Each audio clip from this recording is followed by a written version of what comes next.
जयपुर से दूर दादिया में मोदी मोदी नमो नमो की गूंज है। नारी शक्ति के वंदन और मोदी के अभिनंदन से मिले अधिकार का उत्साह यह महिला मोर्चा में देखा जा सकता है। स्वागत सत्कार की जिम्मेदारी महिलाओं ने संभाली। केसरिया में सभा स्थल, चारों ओर कमल के साथ लहराते पार्टी के झंडे सभा की रौनक बनाए हुए हैं।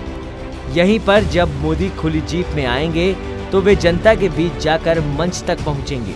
प्रदेश में होने वाले चुनाव को लेकर सभा के ऐतिहासिक होने का दावा बीजेपी कर रही है।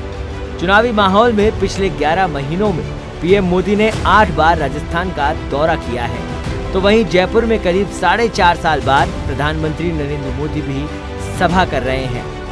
25 सितंबर को जयपुर के बाहर रिंग रोड के पास दादिया में महासभा में मोदी हुंकार भरेंगे और परिवर्तन यात्रा का विधिवत समापन करेंगे। पार्टी का दावा है कि सभा में प्रदेश भर से बूथ और शक्ति केंद्र से नेता कार्यकर्ता मोदी को सुनने आएंगे, तो वहीं प्रदेश के हर कोने से आम जनता भी महासभा की साक्षी बनेगी। पार्टी ने करीब 5 लाख लोगों की भीड़ जुटाने का लक्ष्य रखा है। पीएम मोदी के जयपुर की धरा में नेताओं और कार्यकर्ताओं में जोश और उत्साह भरेंगे। सभा को ऐतिहासिक बनाने के लिए प्रदेश भाजपा कोई कोर कसर नहीं छोड़ना चाहती है। भीड़ जुटाने का जिम्मा जयपुर, अजमेर और भरतपुर संभाग को दिया है। जो पार्टी से पहले राष्ट्र हित सोचती है, नेशन फर्स्ट के ध्येय को लेकर काम करती है और धीरे धीरे इस देश में जो कभी किसी ने सोचा नहीं था वो भी काम हो रहे हैं और आने वाले समय में हम सब लोग देखेंगे। निश्चित रूप से नारी शक्ति को प्राथमिकता थी और रहेगी। दादिया में पीएम मोदी की महासभा के लिए 200 एकड़ से अधिक जगह तैयार की गई है, तो वहीं 3 हेलीपैड बनाए हैं। यह मोदी का हेलीकॉप्टर लैंड करेगा।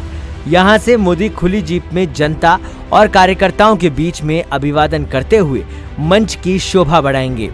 हेलीपैड से मंच के बीच जगह को राजस्थानी संस्कृति और ऐतिहासिक धरोहर को दर्शाती रंगोली बनाई गई है।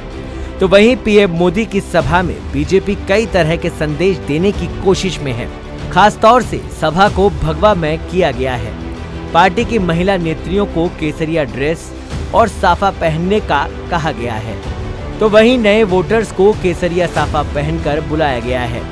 महिला मोर्चा की प्रदेश अध्यक्ष रक्षा भंडारी ने बताया कि पीएम मोदी ने जिस तरह से राजनीति में महिलाओं को 33% आरक्षण देकर सौगात दी है, उनका अभिवादन और आभार 100 से अधिक महिलाएं करेंगी। सभा के हर हिस्से में 500 महिलाएं वॉलंटियर्स हर मोर्चे पर तैनात रहेंगी। Womens are the best organiser.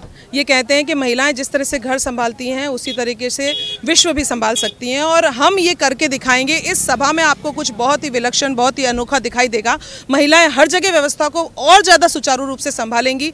हम अनुशासन भी देखेंगे, हम सभी का आना जाना भी देखेंगे, हम सारी व्यवस्थाएं भी देखेंगे, हम भोजन भी देखेंगे, हम पांडाल भी देखेंगे, हम बैठक भी देखेंगे, हम मंच भी देखेंगे, हम स्वागत भी देखेंगे और निश्चित रूप से बहुत ही अच्छी तरीके से देखेंगे। ऐसी हमारी शुभकामनाएं है। पूरी व्यवस्था, उस जगह की सभी चाक चौबंद तरीके से सारी व्यवस्था है या नहीं उसका जायजा लिया है। इसके अलावा हमने पूरी 550 वॉलंटियर बहनों की एक सूची भी तैयार की है और आज अभी हम उनकी बैठक भी लेने वाले हैं, जिससे संबंधित उनको प्रत्येक विभाग को लेकर अलग अलग जिम्मेदारी सौंपी जाएगी और एक छोटी छोटी टोलियां उन सभी व्यवस्थाओं से संबंधित बनाई जाएगी। ये प्रधानमंत्री जी का अभिनंदन है। प्रधानमंत्री जी को धन्यवाद ज्ञापित करने का तरीका है। प्रधानमंत्री जी ने जिस तरह 33% रिजर्वेशन दिया है, महिला विधेयक पास हुआ है, तो ये महिला वंदन प्रधानमंत्री जी ने किया है, तो महिलाओं का प्रधानमंत्री जी के लिए एक विशेष धन्यवाद है। जिस सभा के अंदर महिलाएं प्रमुख पदों पर प्रमुख जिम्मेदारियां संभालेंगी। आज तक पुरुष जिम्मेदारी संभालते थे, पर इस सभा का नेतृत्व महिलाएं करेगी और महिलाएं धन्यवाद देगी कि प्रधानमंत्री जी आपने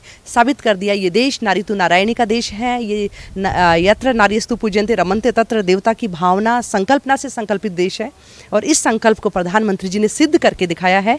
तमाम राजस्थान की नारी शक्ति प्रधानमंत्री जी को तहे दिल से धन्यवाद देती है। ये हमारा सौभाग्य है इस गांव का और इस पंचायत का, जो हमें ये मौका मिला है। प्रधानमंत्री जी आज हमारे यहाँ पंचायत में आ रहे हैं। सब गांव के लोग छोटे से लेके बड़े तक सब इतने उत्साहित है, इतने काम में लगे हुए हैं। और जो जितनी सभा के लिए हमने ज़मीनें दी हैं, काश्तकार इतनी उत्साह से अपनी ज़मीन दी है कि नहीं मोदी जी हमारी ज़मीन पे आएंगे, हमारी ज़मीन पावन हो जाएगी। तो हम सब स्वागत के लिए आतुर हैं। प्रधानमंत्री जी दिन रात लग रखे हैं। बीजेपी प्रदेश अध्यक्ष सीपी जोशी की माने तो प्रधानमंत्री नरेंद्र मोदी करीब 2 बजे दादिया पहुंचेंगे। इससे पहले पीएम मोदी का धानक्या जाने का कार्यक्रम है। दरअसल 25 सितंबर को जनसंघ के संस्थापक पंडित दीनदयाल उपाध्याय की जयंती भी है और उनका जन्म जयपुर जिले के धानक्या में हुआ था। ऐसे में सभा से पहले पीएम मोदी दोपहर 1:30 बजे दीनदयाल उपाध्याय जन्मस्थली पर पहुंचकर उनकी प्रतिमा पर पुष्पांजलि अर्पित करेंगे।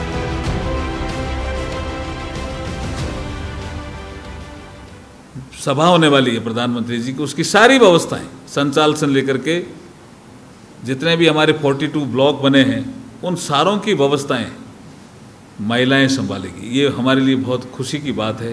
रंगोली अलग से, और क्यों न हो जी, 3 दशक से अटका हुआ ये बिल, और वो भी सर्वसम्मति होने के बाद जब वो जयपुर आ रहे हैं तो महिलाओं में जबरदस्त उत्साह है। मुझे लगता है कि पूरे प्रदेश से लाखों की संख्या में कार्यकर्ता जुटेंगे। और प्रधानमंत्री जी जो हमारी जो डोम है उसके बीच में एक रोड है, खुली जीप में प्रधानमंत्री जी जब गुजरेंगे तो दोनों तरफ जनता होगी और महिलाएं भी वो पुष्प वर्षा करेगी कि आपने बहुत ऐतिहासिक निर्णय किया प्रधानमंत्री जी, और ये क्रांतिकारी कदम है जी। इस बार पहली ऐसी सभा होने जा रही है जिसकी पूरा जिम्मा महिला मोर्चा की कार्यकर्ताएं संभालेंगी।